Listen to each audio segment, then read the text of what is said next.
नवाज खोकर साहब से जो तर्जुमान हैं बिलावल भुट्टो साहब के, सेनेटर हैं पाकिस्तान पीपल्स पार्टी के। मुस्तफ़ा नवाज खोकर साहब, बहुत बहुत शुक्रिया, टेलीफोन लाइन पर मेरे साथ मौजूद हैं। बिलावल भुट्टो और जरदारी, बिलावल भुट्टो साहब का तो श्योर है कि वो नैब के सामने पेश हो रहे हैं, पिंडी नैब और जरदारी साहब की भी तलबी हुई है, तो ज़रा फरमाइएगा। उन्होंने नोटिस इशू किए हैं आसिफ अली जरदारी साहब को और बिलावल भुट्टो साहब को, जो इनका गालिबन G5 में नैब हेडक्वार्टर है, वहाँ पर उनको आने के लिए कहा गया है। जी जी, अच्छा मुस्तफ़ा नवाज खोकर साहब, इसका मतलब है कि पिंडी नैब इस्लामाबाद हेडक्वार्टर्स के अंदर उनको बुलाए। नैब के सामने हाज़री आपकी नज़र में, पीपल्स पार्टी के रहनुमाओं की नज़र में बिलावल भुट्टो साहब का कितना बड़ा सियासी बयान है? जी बिल्कुल, he got nothing to hide. जिस स्पेसिफिक केस में उन्हें बुलाया जा रहा है, उस केस के बारे में तो सुप्रीम कोर्ट के ऑनरेबल जजेस ने जिस वक्त उनके सामने केस लगा हुआ था, तो वहां पर उन्होंने जो ऑब्जर्वेशंस दी थी वही उनकी बेगुनाही साबित करने के लिए काफी थी। चीफ जस्टिस साहब ने खुद कहा कि बिलावल साहब तो इस सारे मामले में मासूम है, बेगुनाह है, पूरे मुल्क ने सुना, मीडिया में रिपोर्ट हुआ। और फिर जिस कंपनी के मुतालिक उनसे सवाल पूछा जा रहा है, उस कंपनी में वो शेयर होल्डर जिस वक्त बने, उनकी उम्र गालिबन 1 साल थी। तो अब इस मौके पर आकर उनसे इस तरीके से जब आला अदालतें भी क्लियरली कह चुकी हों उनकी इनोसेंस के बारे में, थोड़ा सा उसके अंदर एक इम्पार्शियलिटी और बायसनेस नजर आती है। लेकिन बार बार हमेशा हमने अपने मुकदमात मुतलका फोरम पे लड़े हैं, अपनी बेगुनाही साबित की और इंशाल्लाह इसमें भी करेंगे। जी अच्छा खोकर साहब, ये बिलावल भुट्टो साहब खुद अपनी सफाई पेश करेंगे या वकला की मुशावरत और मामनत शामिल होगी?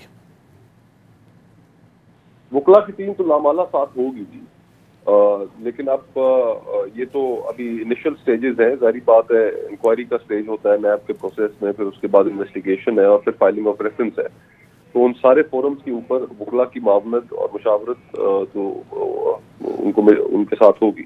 अच्छा, हमने देखा है कि बिलावल भुट्टो साहब का काफ़ी जाराना अंदाज है। क्या वो इस वक्त जो जाली बैंक अकाउंट स्कैंडल है उसके तनाजुर में इसको देखा जाए जाराना अंदाज को, या मौजूदा जो इस वक्त सूरत हाल हैं इस वक्त मुख्तलिफ इशूज़ की मुल्क की, उसकी वजह से जाराना अंदाज है? वजह क्या आपके ख्याल में है? देखिए, बिलावल साहब की सियासत जब से वो एक्टिव हुए हैं, वैसा आप खुद इस चीज के गवाह होंगे कि हमेशा उन्होंने उन तमाम इश्यूज पर बात की है और कंसिस्टेंटली करते आ रहे हैं जिन पे लोग बात करने से कुतराते हैं। फ्रीडम ऑफ एक्सप्रेशन हो, उसके ऊपर मीडिया पे लगी पाबंदियां हो, उसके ऊपर मिसिंग पर्सनस के हवाले से, कालेदम तंजीमों के हवाले से, तो उनका मौक़िफ़ हमेशा बहुत कंसिस्टेंट रहा है। उन्होंने कभी भी जो पाकिस्तान के जो इश्यूज हैं उनसे नजरें नहीं चुराई, हमेशा उन पर खुल के इज़हार ख्याल किया है, चाहे मीडिया दिखाए ना दिखाए। और ये एक कंसिस्टेंट पैटर्न है, इसके अंदर कोई नई चीज नहीं। लेकिन एक चीज नई जरूर है कि अब हुकूमत जिस तरीके से नैब के कंट्रोवर्शियल प्रोसेस को आगे लेके चल रही है, उस पर न सिर्फ अपोजिशन जमातों को तहफ़्फ़ुज़ात है, बल्कि हुकूमत के अंदर बैठे हुए लोगों को भी तहफ़्फ़ुज़ात है। और जिस तरीके से अभी ये असद मुनीर साहब की हलाकत का वाक़या हुआ, और उससे पहले जो एक नैब के ज़ेर हिरासत प्रोफेसर साहब थे, उनकी हलाकत का मामला हुआ, सारी चीजों ने बहुत से सवालात खड़े किए हैं नैब की कारकर्दगी के ऊपर। सही, अच्छा सही। लेकिन ये जो कल सियासी रहनुमाओं को भी दावत दी है, जेलों को भी दावत दी है, तो ये हुकूमत मुखालिफ कोई सियासी तहरीक का आगाज़ है या सिर्फ एहतजाज?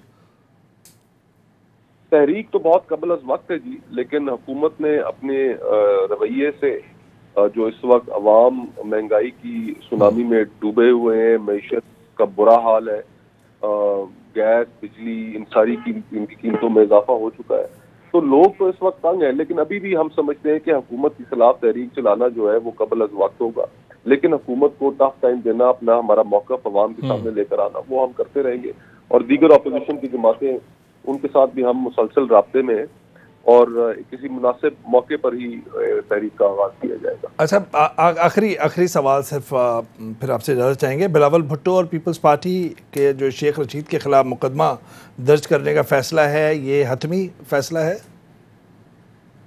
ये फैसला पाकिस्तान पीपल्स पार्टी के वर्कर्स ने किया है, रावलपिंडी डिवीजन की तंजीम ने किया है। और कल हमारी रावलपिंडी की जो तंजीम है, लाल हवेली के मुल्का जो एरिया, जो थाना लगता है, وہاں پر جا کر وہ یہ درخواست جمع کرائیں گے، کیونکہ کھلے عام شیخ رشید نے دھمکی دی ہے اور وہ دھمکی ہم لائٹلی نہیں لے رہے. وہ دھمکی انہوں نے کسی کے ایما پہ دی ہے، کیوں دی ہے اور اس کے پیچھے کیا محرکات ہیں.